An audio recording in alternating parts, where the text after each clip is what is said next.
Hi, everyone. This is the Book Talk Nation event with Marie Force and Kristen Proby.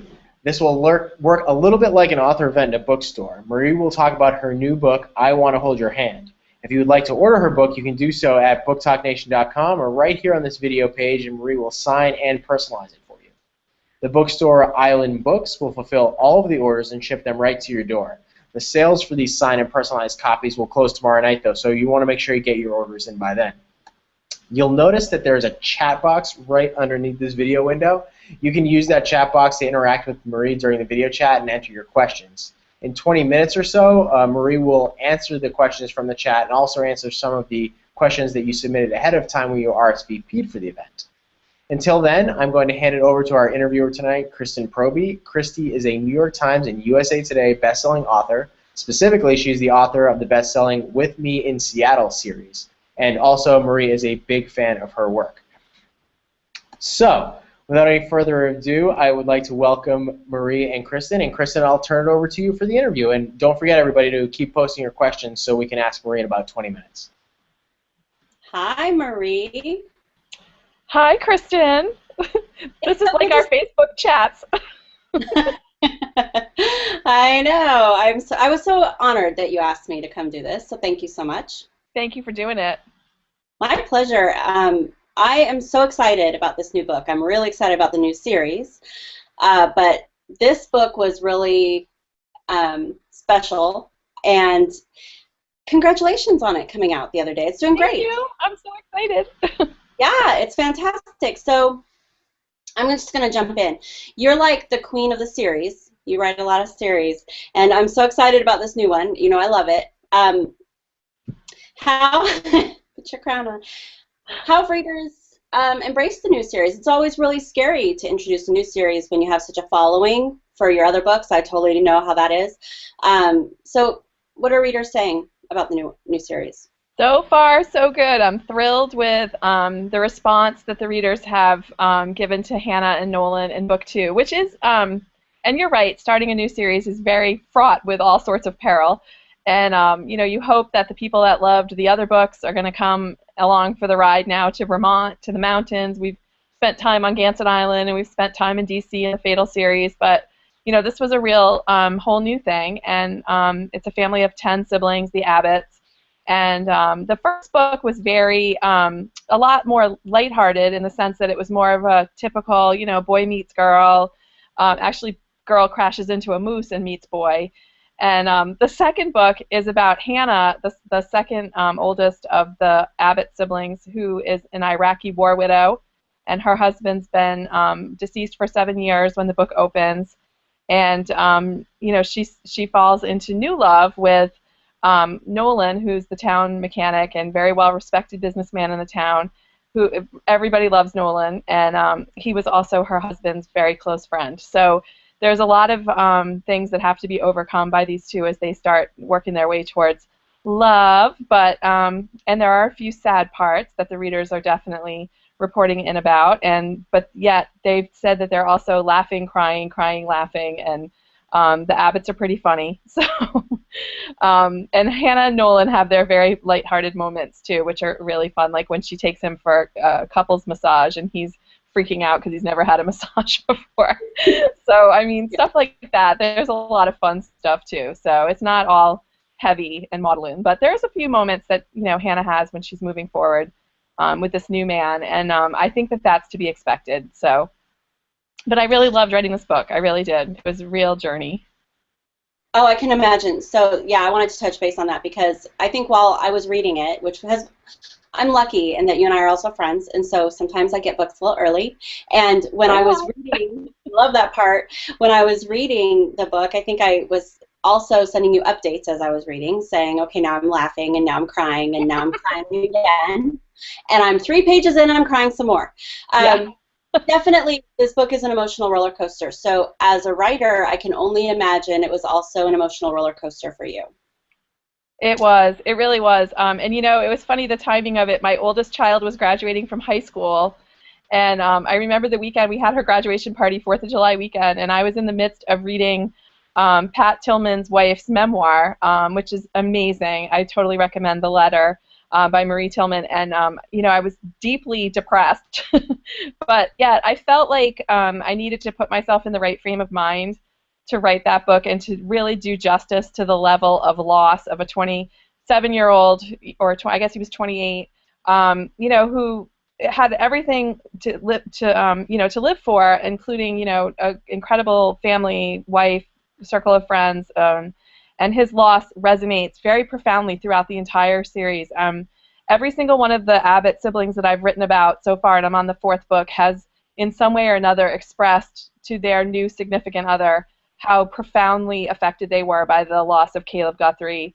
He was somebody they grew up with, and the first really incredibly painful loss for all of them. And so it's a big part of the series, and I actually plan to feature his brother Gavin in book 5, who shows up in book 2 and doesn't always behave as well as you'd hope he would, but he redeems himself later. But it was a very powerful journey. I also interviewed several Iraqi war widows who I connected with through Facebook, and actually just signed books for them today, and I was really excited to do that, to send to them, and they've all really loved the book, which I was really, some of them are telling me they're having to read it in slow little bits because they're kind of afraid of the emotional wallop of it, but they've all weighed in saying that they really enjoyed the way the loss of Caleb in particular was treated in the book. And it was very, very, very emotional journey for me, and the book I'm extremely proud of as a result of what transpired in the writing of it. So I did pull myself out of the funk in time to host a very big graduation party, but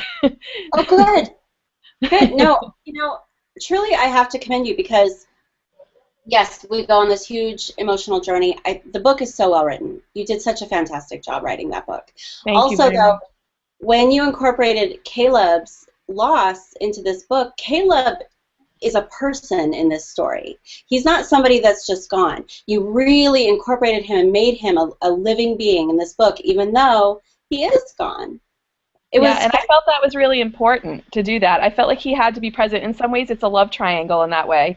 And what Kristen's referring to is in the beginning of every chapter, there are pieces of Hannah's diary from the time she was 12 years old when Caleb moved to town, right up through the current day, and it chronicles, in little bits and pieces, their relationship, her loss, and her life after as a widow. And that was a whole. I wrote those separately. Like I did them all in one shot, and then divided them up for the chapters. So that was like another whole feeling of like having gone through this with her.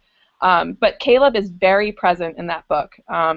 There's some things that happen that are directly related to him that bring back the whole loss for all of them. I don't want to give anything away for anybody that hasn't read it, but Caleb is very present, and I really felt like he needed to be in order for Hannah and Nolan, who both loved him, to do justice to what was happening between them. I felt like Caleb had to be present. So I made him into a living, breathing character who had a lot of faults, too. I loved writing the part where Hannah tells Nolan that she and Caleb actually fought like tomcats, which he was shocked to hear because from the outside, their marriage looked like picture perfect to everyone. And she's like, oh, no. Like, I guess Caleb loved to drink and party and swear and all sorts of things that Hannah was like, not too thrilled about. So in that sense, it sort of made him into a human being too, and not just this like deity that everybody was worshiping, but somebody who had very real faults too. So. Yes, absolutely. I completely agree. Also, I loved his dog. Aww. And that the dog went on the journey with us. Yeah. Yes, Homer. And, I guess it's not really a secret anymore that Caleb's dog, Homer, dies in I think the 3rd chapter of the book. And that's the event that sort of brings back a lot of things for the people who loved Caleb, because the dog, Homer, is homeboy, Caleb's buddy, was the last really tie to Caleb. And to lose him was, a really big seminal event for everybody. Hannah, her family, and Gavin, Caleb's brother, and his parents, and it's just it brings it all back for everyone. And I love that Nolan has the idea to throw a great big over the top funeral for Homer the way Caleb would have done, and that whole Nolan sort of helps her through this whole new loss, right when she's starting to take a step forward. This whole event happens and threatens to kind of derail her hard-won progress, So So I really enjoyed writing that. And actually, Kristen and I share an agent who's an over-the-top crazy dog lover. And when I told her that the dog was, it's a 16-year-old dog, and old dogs die. I mean, a lot of us have been through that.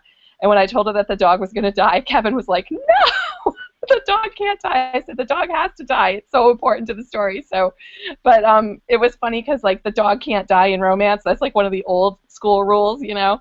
Right. But I think we pulled it off because he was old. It wasn't like he got hit by a car or something like that, but he was old. And I lost a 17-year-old dog in 2009 that had been with me, like, from the second month I was married.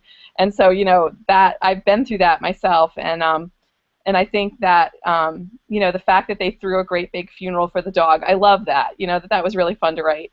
And had eulogies and the whole 9 yards, you know, so. And then Nolan tells his friends that he can't make it to something that he's supposed to do, and he says it's because he has to go to a funeral, but he doesn't share the part that it's for a dog. So,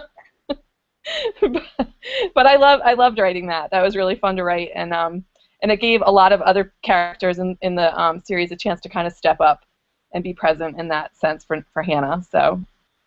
Absolutely. And so, speaking of the other characters in the series, so as you said before, there are 10 siblings in this wonderful, hilarious, gregarious, loud family that I am so in love with already. Thank you. So, does that mean we're going to get 10 books? I hope so. I have ideas for every single one of them already, and you know, they're all characters in their own right. They're pretty funny. Right now, I'm writing the oldest sibling Hunter's book, and he's the family adult, if you will. He's you know, 35, and he's the oldest, and he and Hannah are twins, and their bond has been really fun to write, and Hunter has been Hannah's total bedrock through all of this, and now in the new book he's sort of having to feel like a little left out because, you know, Hannah's got Nolan now, and, you know, so in the years that Hannah was widowed, Hunter was a big part of her daily life, and now he's kind of staying away, and he's not really sure what to do with himself. So, but he's known for his GQ style, and he's an accountant, and he's the CFO of the entire family enterprise. He oversees all the businesses that the families run, and as he puts it in book 4, he's like the president of a banana republic, as the oldest, and it's an unruly group, and they're always up to something, and they're all in each other's business. And their father and the grandfather are matchmaking up a storm, trying to get all these kids married off, and they're being very clumsy about it. They make me laugh so much. They're so funny. When they ever messed with Hannah's battery so that she would have to call Nolan to come and rescue her, I mean, like, you know, like, and then they put it all together, and then they kidnapped Nolan, and just, it's madcap, those two. And the fact that the kids are all, they know they're doing it, and, like, they're like, but the results, you can't argue with the results, you know, so. It's true, you can't. I think they're getting away with it, and that's the funny part. They're really not, so. But it's been really fun to write this family. There are a lot, like, I have an unruly tribe of cousins, first cousins. I am one of 21 grandchildren on one side of my family, and it's a lot. I've learned a lot from being involved in that. And then my husband's one of 6 kids, and so I'm around all of that a lot too. So I have a single brother. My brother and I were, like, you know, always a lot like the Abbott kids too. We still are. But it's having that large group around us of cousins and everybody in each other's business, and I feel very qualified to write this series. My life experience has qualified me well. So. Well, you're doing a great job of it. I mean, they are such believable characters. They're so funny. And also, I just want to let everybody know that I have claimed Hunter. I claimed him in the first book. I just think there's something. Colton. Oh, yeah, I do. Okay, I just like them all. And actually, that was something I was going to ask you. Because I just got a note from a reader that is reading the book that's about to come out, and she said Mark in the next book is now her favorite character. So do you find that as you're writing the next book that now, oh, I found a new favorite? You know, it's funny because I write multiple books at the same time, so I have to spread my love around. But, you know, usually my favorite character of all times is Sam Holland in the Fatal series, because she's just a piece of work, okay? Every single thought she has in her head comes out her mouth. And, like, I mean, she's in trouble with all the men in her life all the time. She's a homicide detective, and she's married to a politician, and she's so fun to write. She's a lot like me in the sense that if she thinks it, she says it, and then she goes, oh, you know. But she's not like me in the sense that she's a real bad ASS, and I am not, okay? I am what's known as a wimp. So My son's proud of the fact that he could take me when he was 9, you know. So, but no, it's she's really like my all-time favorite. I always love getting to write her. But every single new character that I get to spend time with is always fun because they take you places you never expected to go. And right now I'm finding Megan, who's a bit of a nasty little brat in the first couple books and is the heroine of the 4th book. Is taking me on an interesting adventure because she's been quite a surprise to me and to Hunter. So I'm having a lot of fun with those two. So yeah, I'm about excited to read third that. of the way through that one. Good. What's that? Please finish it because I'm doing my best for you. Well, I'm just wondering how you're going to make me love her. I'm wondering how you're going to make me love her because I don't love her at this point. So it's going to be a challenge. I know. She redeems herself a little bit in book 3. She starts to realize that she's behaved badly, and there's a very good reason behind why she has been the way she's been, and you'll find out more about her in the 4th book. So, but she does redeem herself in the 3rd book a little bit. I hope enough. So, but Hunter's crazy about her, and he can't even say why. It's one of those things like it doesn't make any sense to him, you know. It just is, and it has been for a while. And he's had a wicked crush on her while she was crushing on his brother, who's now in love with Cameron. You follow that? I did.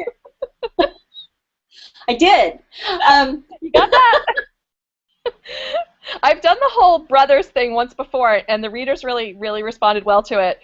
She never really had any kind of relationship with Will, so in this case it's different than something I've done before on Gansett, but it's also just, you know, she's been through a lot in her life, and you'll find out more about her going forward, but she's been really a very interesting character to write, I have to say. At first she was very reticent, she wasn't really showing herself to me, and now she's starting to reveal her other side, which is very interesting.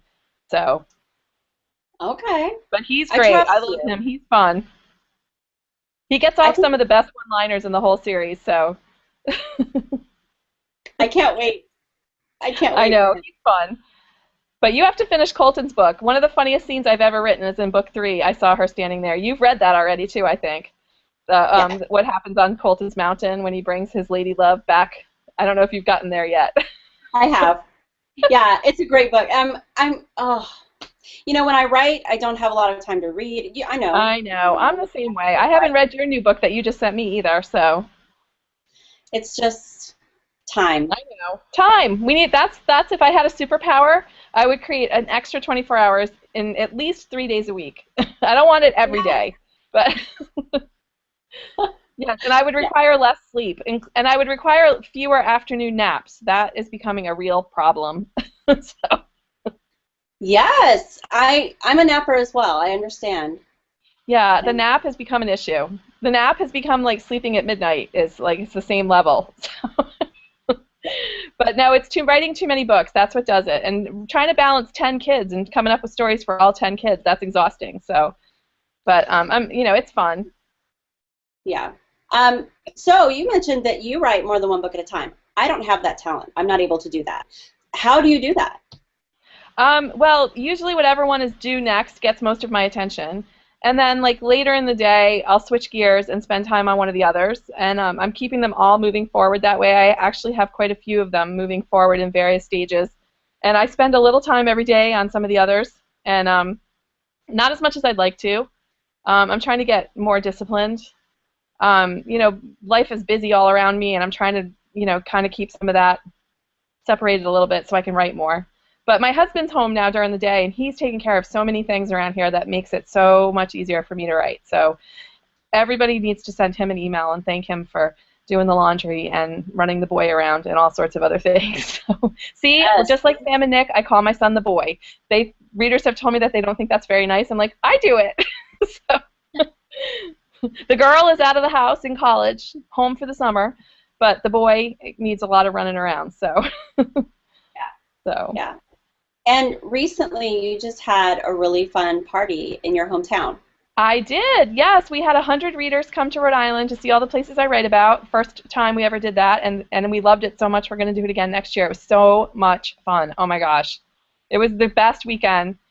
We took the readers to Block Island, which is the inspiration for my Gansett Island series, and they loved seeing all the places I write about. We were right in downtown Newport in a hotel, and I write a lot about Newport, too. And so they loved that. We had a guitar player and a tiki bar party and a DJ, and we had such a fantastic time, and I can't wait to do it again. So the readers are Maybe I'll so crash fun. next year. Huh? Maybe I'll crash next year. Oh, please do, because you're crashing my book signing on November 1st with Nora, right?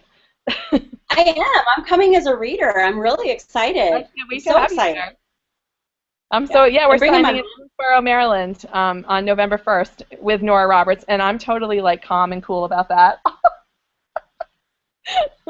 I would not be. Yeah, I'm trying to figure out like, what sort of sedative I need to take to behave properly in her presence. So.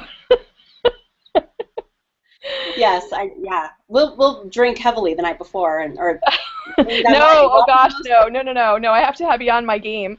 So Dave is telling us he's ready to pop back in with some questions from readers. Yes, Dave is ready. Take it over, Dave. Thanks for spending time with me. Thank you for coming, Kristen. Appreciate it. Hi, Dave. My pleasure. Hi, how are you? Well, that was a very interesting chat. Thank you both. But now it is time for us to take a few reader and audience questions that were pre-submitted, but also ones that you guys have been chatting about live in the chat box beneath this video window. So, are you ready, Marie? I'm ready. Bring it. All right, here we go. The first question is, where do you find your inspiration for each story? Since we have a short amount of time, I'll just say that the inspiration for the Vermont series came from an NBC News piece on the Vermont Country Store that I saw, because I'm a little bit of a news geek, and I actually DVR Brian Williams every night, and my day is not complete until I have my 30 minutes with Brian. And I watched a story that Ann Thompson did on the Vermont Country Store and the Orton family, which is the third generation proprietors of the Vermont Country Store. And I just thought, gosh, what a great story, this family running this old-time country store, and how fun that would be to fictionalize. And that's where the Green Mountain series came from, was directly from that news piece. I went to Vermont, checked out the stores, and I've since met two of the brothers, and they're hosting us at a launch party for the series on June 28th at the original Vermont Country Store in Weston, Vermont. So we're looking forward to that. So that's where the inspiration came from for that series. Very good. That was actually the next question was, what was the draw to Vermont that caused the whole series and that has been wrapped around that state? Can you talk a little bit more about Vermont and what you liked so much about it beyond the country store? There is nothing not to like about Vermont. It is so fun. It's the quirkiest state with all sorts of different funny characters. Like in the Vermont, in the Green Mountain series, in All You Need Is Love, we meet Elmer Stillman, who's the grandfather of these 10 siblings, and I worked something that was actually I saw in Stowe, Vermont, outside of a house that had a sign that said Justice of the Peace, Notary Public, and then Free Advice. And so I loved that sign. I took a picture of it, and I worked that sign into Elmer's character, and his grandson Will says in the first book that free advice is the backbone of his business. And, so all sorts of little quirky bits of life that Vermont is just unlike anywhere else in the whole U.S. It's a great state. I enjoy it very much. Looking forward to going back there at the end of the month for a whole weekend.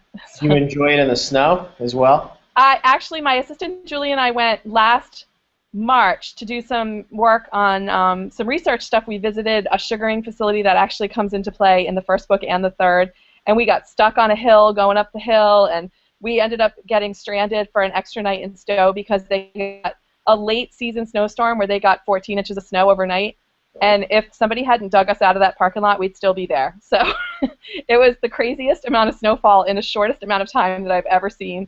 And then I was there in January of this year, and there was no snow on the ground at all. So the snow is pretty crazy up there.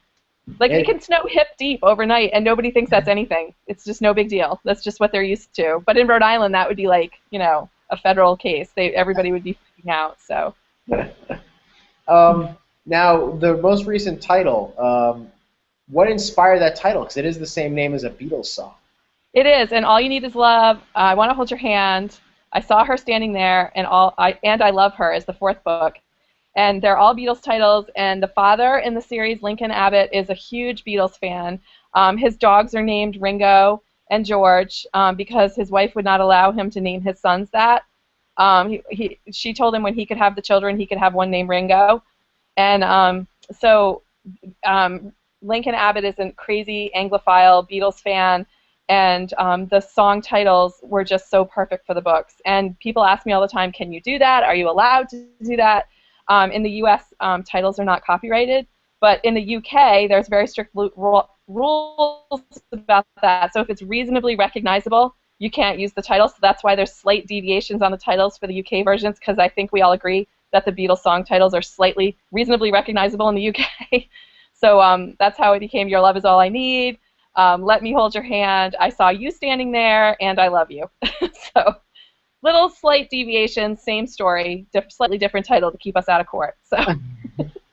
There's another question. I hope I'm interpreting. This is from Michelle. I hope I'm interpreting it correctly. But since you have so many different books in different series, how hard is it to keep track of the small little details? Because you know people are going to go through with a fine-tooth comb and say, and they do. Consistencies, you know, they'll be able to find them in the back. But how do you keep track of all that? I'm sure it's very difficult. It's not easy. I mean, a lot of it I rely on my memory, and I did forget one of the McCarthy's grandchildren in the last book, and my readers went crazy over that. And they thought I had forgotten the step-grandchild, but I actually had forgotten the new grandchild. So, you know, I do the best I can. The mistakes when I make them are small usually, but they are all over them. And I get really panic-stricken when I hear the readers telling me that they're reading the whole series from the beginning before the new book comes out, because I know they know my series at this point better than I do. So I'm a little scared of that. So I do a lot of rereading. I reread my own books a lot, especially the series books, just so that I can keep up to date.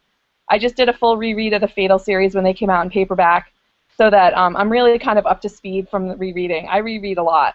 So, and I'm actually due to reread All You Need Is Love, but I'm a little afraid to, because since I last read it, my father has read it, so now I think it's going to look a little differently to me.